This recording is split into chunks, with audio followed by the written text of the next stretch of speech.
Hello दोस्तों, मैं राहुल कुमार। आज मैं आपको इतिहास से कुछ महत्वपूर्ण प्रश्नों के कराने जा रहा हूँ।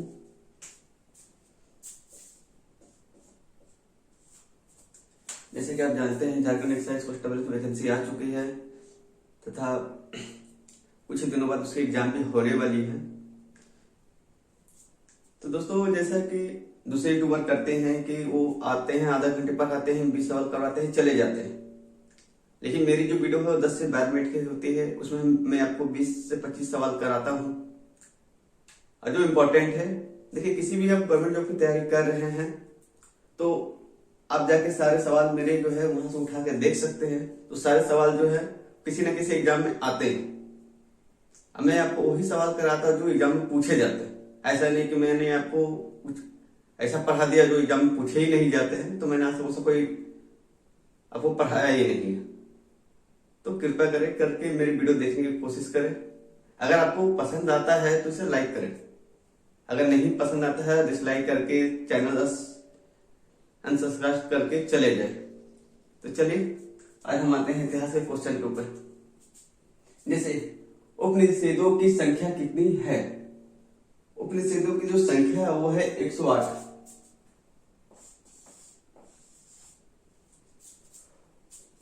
उपनिषेदों का जो शाब्दिक अर्थ होता है गुरु के समक्ष बैठ के शिक्षा प्राप्त करना।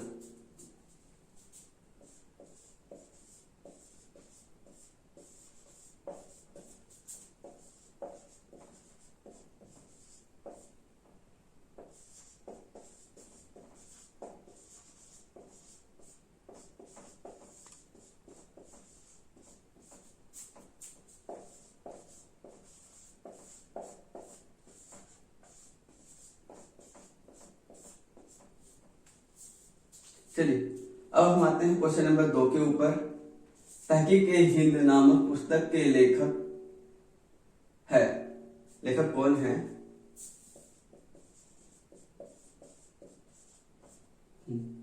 तहकीक ए हिंद नामक पुस्तक के लेखक कौन है? तो ये जो है अल बारूनी।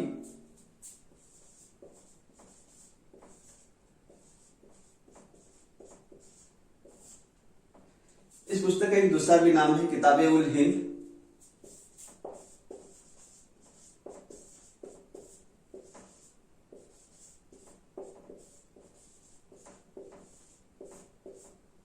क्योंकि सवाल पूछा जाता है जो अल बारूनी है किसके शासनकाल में भारत आया था, किसके साथ भारत आया था? तो आया था मोहम्मद गजनवी।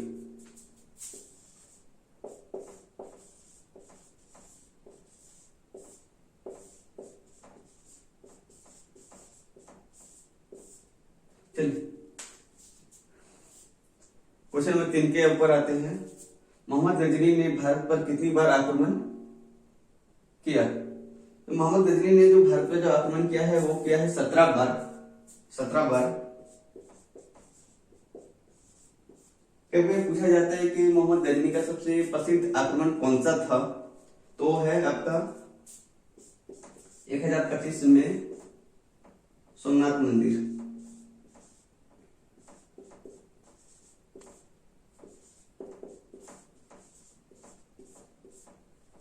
सोमनाथ मंदिर जो है सौराष्ट्र में है, गुजरात के सौराष्ट्र में।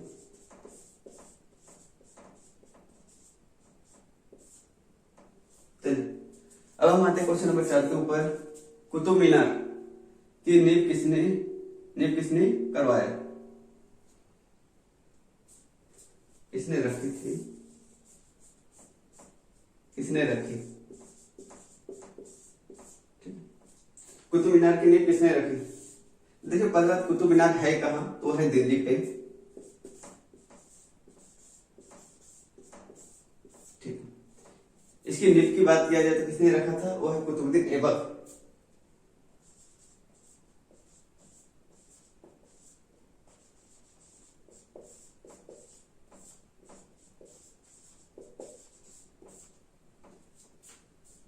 हाँ, उसने इसकी नींव रखवा के वो उनकी देहांत हो गई, मृत्यु हो गई थी। उसके बाद उसका जो दामाद रहता है इल्तुतमिश, उसने इसका निर्माण का कार्य पूरा करवाता है।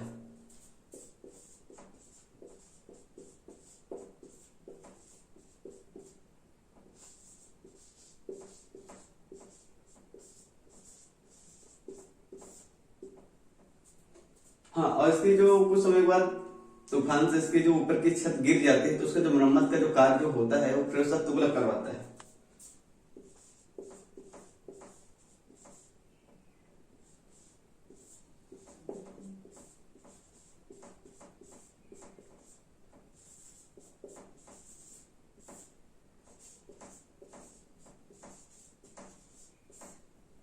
तो अब देख रहे हैं कि एक ही सवाल में लगभग आपके 4 सवाल बन गए हैं कि कुतुब मीनार की नींव किसने रखी। तो पहला बात तो दिल्ली पे है, उसकी जो नींव है कुतुबुद्दीन ऐबक ने रखी है।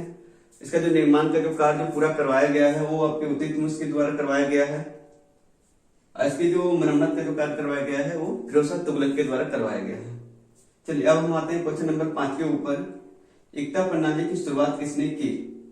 पहला बात ये जान लीजिए कि एकता प्रणाली होती क्या है। तो जो जमीन के वेतन के बदले जमीन देना, जैसे पहले के टाइम पे इल्तुतमिश ने क्या किया कि वो सैनिकों को वेतन ना देके उसके बदले वो जमीन देते थे, तो यही एकता प्रणाली कहलाती है।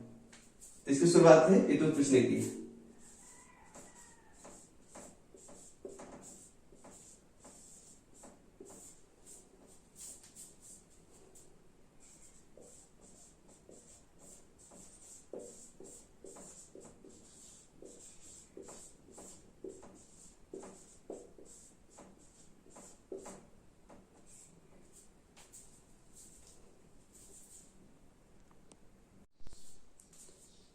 हेलो दोस्तों, अब हम आते हैं क्वेश्चन नंबर 6 के ऊपर।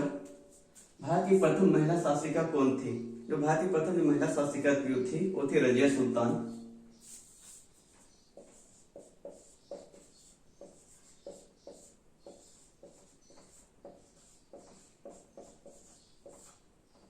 रजिया सुल्तान की जो शासन करने की खास विशेषता भी थी, वो चोगा और कुल्हा पहन के शासन करती थी। चोगा कुल्हा होता क्या है? जो चोगा होता है काबा, यानी मतलब जो एक लंबी जो ड्रेस होती है जो पुरुषों की तरफ पहनी जाती है। अब कुल्हा होती है टोपी, और टोपी पहन के अपनी शासिका करती थी।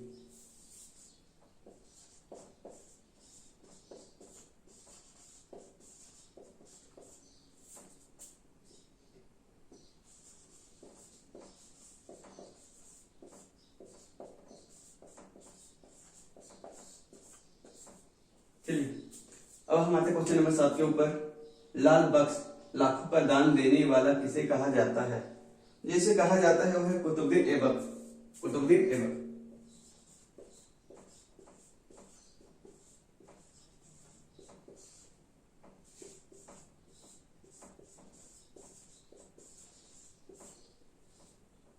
चलिए अब हम आते हैं क्वेश्चन नंबर 8 के ऊपर।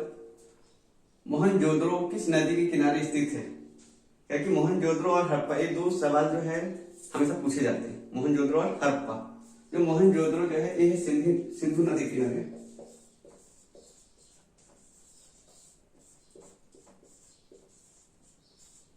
इसी खोज किसने किया था? तो वो है राखादास बनर्जी।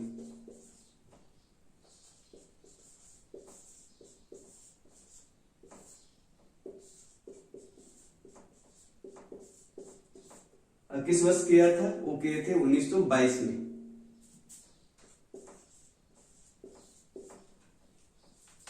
तो इस सवाल में कंफ्यूज मत होइएगा कि मोहनजोदड़ो किस नदी किनारे है। तो एक ट्रिक याद रख लीजिए, जो मोहन की जो मॉम है, यानी मोहन की जो माँ है वो सिंधु है।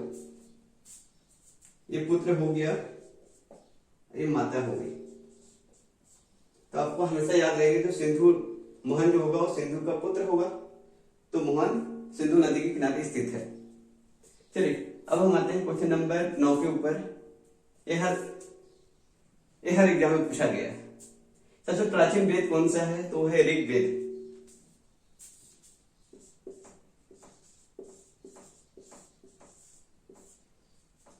अब पूछा जाए कि वेदों की संख्या कितनी होती है? वो होती है 4। और ऋग्वेद में ही जो आपके गायत्री मंत्र जो है, जो सूर्य देवता के लिए गाया जाता है गायत्री मंत्र, उसका उल्लेख भी जो है आपको ऋग्वेद में ही मिलता है।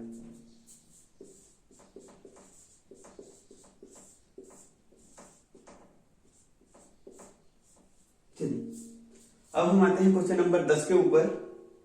3 कठिया का संबंध किस आंदोलन से? पहले 3 कठिया है क्या ये समझ लीजिए।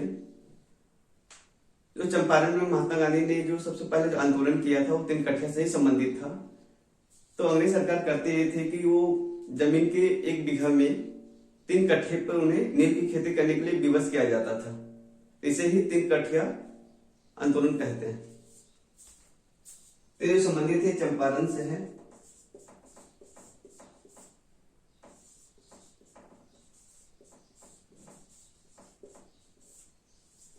पूछा जाए चंपारण किस स्थान पे है, तो वह है बिहार में। अरे महात्मा गांधी की पहले आंदोलन भी थी, अरे हुई कब थी, तो ये हुई थी 1917 में।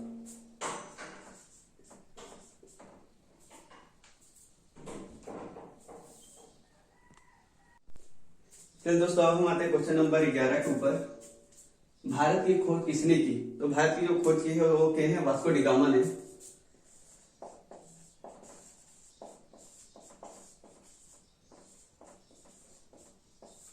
ये जो है पुर्तगाल का निवासी था।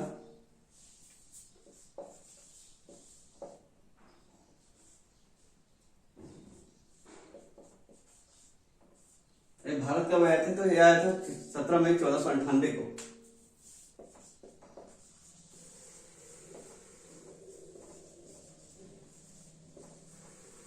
आगे दूसरी बार कब आया था? तो ये आया था दूसरी बार 1502 में। कभी पूछा जाता है कि ये किस बंदरगाह पर उतरा था, तो वो उतरा था कालीकट।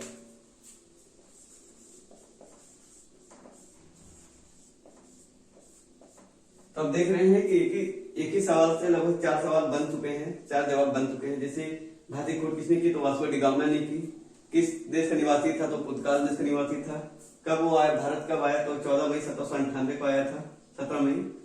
और सेकंड बार कब आया था? तो 1502 में आया था। कहाँ उतरा था? तो उतरा था कालीकट में।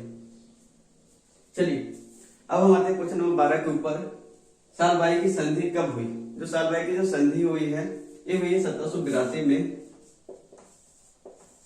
अब पूछा जाए किसके किसके बीच हुई है? ये हुई अंग्रेजों और मराठाओं के बीच।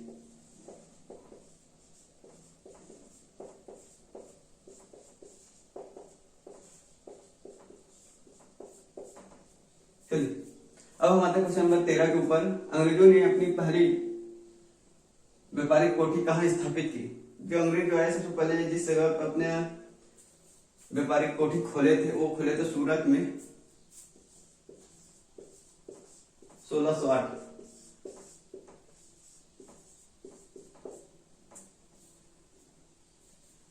चलिए अब हम आते हैं क्वेश्चन नंबर 14 के ऊपर। गुलाम वंश का संस्थापक कौन था? गुलाम वंश का जो संस्थापक था वो था कुतुबुद्दीन ऐबक।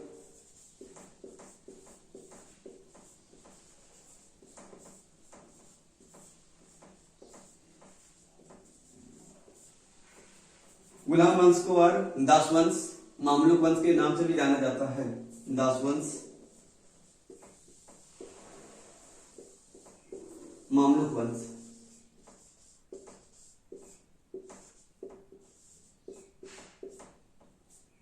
चलिए अब हम आते हैं क्वेश्चन नंबर 15 के ऊपर। हड़प्पा किस नदी के किनारे स्थित है? हड़प्पा जो है ये रावी नदी के किनारे स्थित है।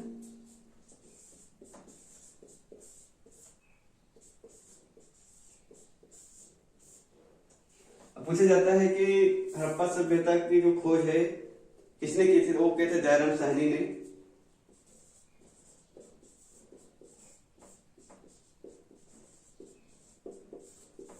उन्नीस सौ 21 में।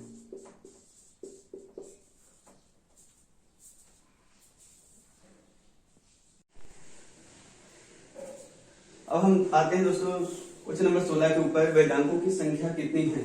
पहले बात वेदांत जान लीजिए, वेदांत होती क्या है। तो वेदों को भली भांति समझने के लिए हम वेदांत पढ़ते थे। तो इसकी जो संख्या है वो है 6। वो है 6। अब कौन कौन से हैं? तो वो है छंद, निरुक्त,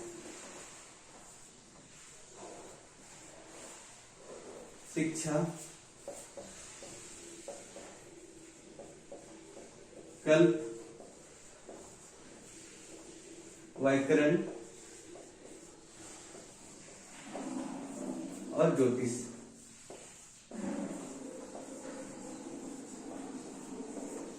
चलिए अब हम आते हैं क्वेश्चन नंबर 17 के ऊपर। मेघास्थनीज किसके राज दरबार में भारत आया? जो मेघास्थनीज जो आया था, ये आया था चंद्रगुप्त मौर्य के राज दरबार में।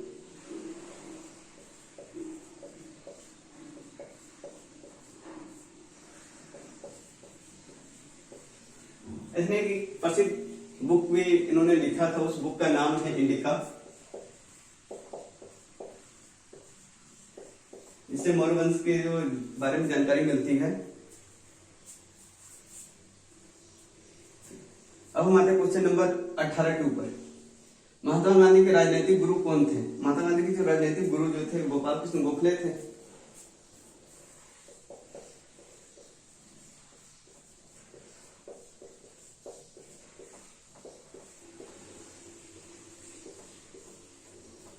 तो गोपाल कृष्ण गोखले के गुरु कौन थे? तो थे एमजी रनाडे।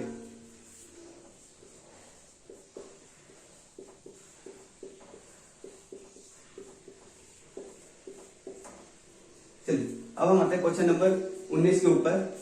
रोलर एक्ट कब पारित हुआ था? पहली बात रोलर एक्ट क्या होती है ये बात जान लीजिए।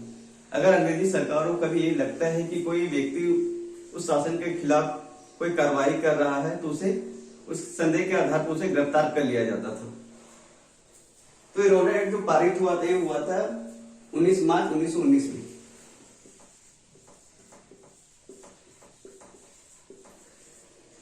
इस कानून का एक दूसरा नाम भी है इस एक्ट का, उसे ना कोई अपील, ना कोई दलील, ना कोई वकील, इस एक्ट को कहा जाता है।